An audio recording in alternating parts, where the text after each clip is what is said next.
naman pag ang sugat ay naka-align sa mga daliri papunta sa pulso. Okay, so pahiga naman. So anong gagawin naman natin? So gagawin natin yung tinatawag nating palm bandage. So paano yun?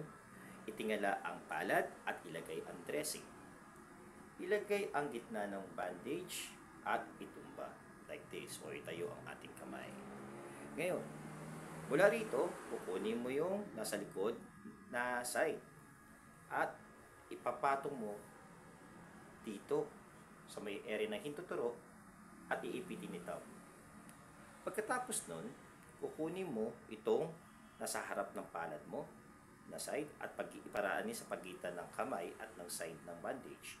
Isampay sa area ng pulse at dalhin sa area ng hiniliit at ng palasinsingan. Padaanin uli sa pagitan ng sides at ng kamay at padaanin sa ilalim ng thumb at ipitin.